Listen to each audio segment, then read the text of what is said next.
You've read the books, you track the habits, you do the therapy, you put in the work. But somehow, the external life you are building isn't moving in proportion to the effort you're putting in. You've perfectly optimized one corner of your existence, while the rest of the house is quietly burning down. The standard advice will tell you that you just need more discipline, better intentions, or a stronger mindset. That is incorrect. The problem is not your effort.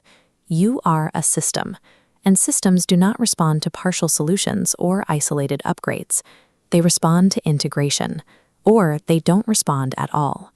Decades of synthesis from developmental researchers and psychologists reveal a specific map of human growth.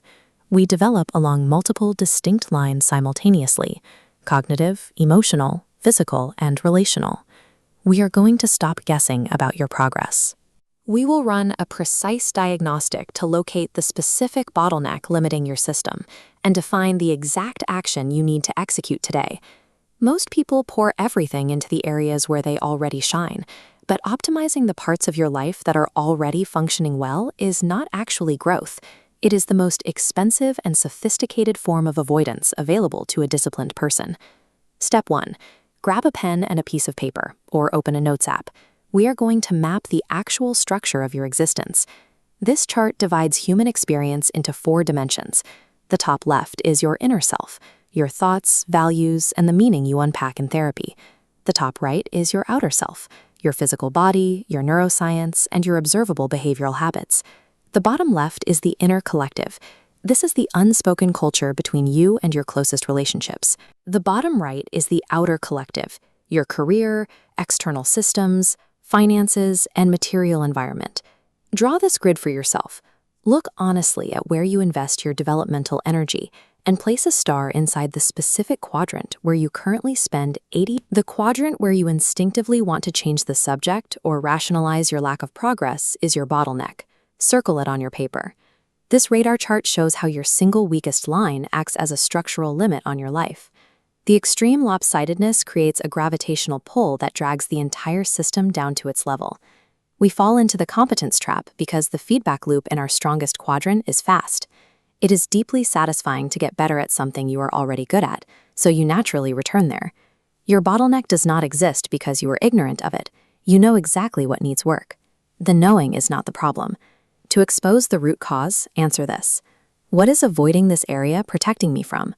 Chronic stagnation is a highly functional defense mechanism. It protects you from the vulnerability of being incompetent and seen struggling in a domain where you have no accumulated success to hide behind.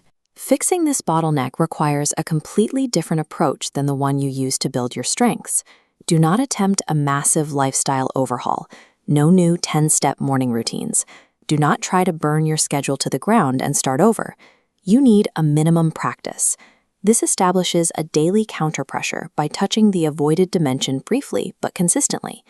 For example, if your bottleneck is relational, make one unguarded, unscripted point of contact with another person today. If it's physical, spend exactly 10 minutes in deliberate somatic presence before opening your laptop. If it's external, complete one single administrative task you've been avoiding.